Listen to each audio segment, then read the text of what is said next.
और वज़ीर दाखिला शेख रशीद अहमद ने वज़ीर आज़म को क़ब्ल वक्त इंतखाबात का मशवरा दे दिया। कहते हैं अपोजिशन की नाअहली के बायस दोबारा इक़्तिदार में आने की फ़ज़ा बन गई है। वज़ीर आज़म को बजट के बाद नए इलेक्शन की तजवीज़ दी है। शेख रशीद ने कहा कि बेवकूफ़ अपोजिशन ने इमरान खान को मकबूलियत की महराज पर पहुँचा दिया। फ़ज़ा इमरान खान के हक़ में बदल चुकी है। तहरीक अदम एतमाद पर वोटिंग 3 या 4 अप्रैल को होगी। उन्होंने कहा कि सबको जलसे की इजाज़त है।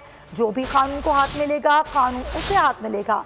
धरना दिया तो धर लिए जाएंगे, ज़रूरत पड़ने पर फ़ौज बुला सकते हैं। उन्होंने मजीद कहा कि लंदन वालों के नसीब में ख्वाब है। वोट को इज्जत दो का बयानिया दुकान पर बिक गया है।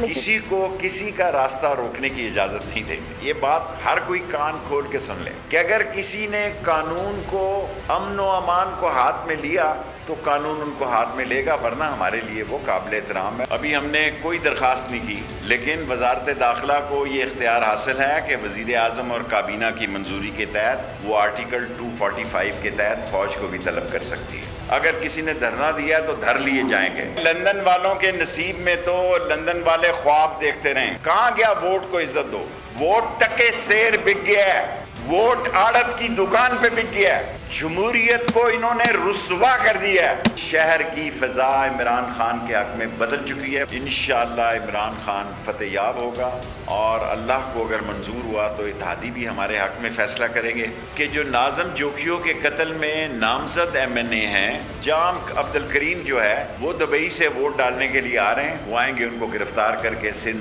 पुलिस के हवाले करेंगे।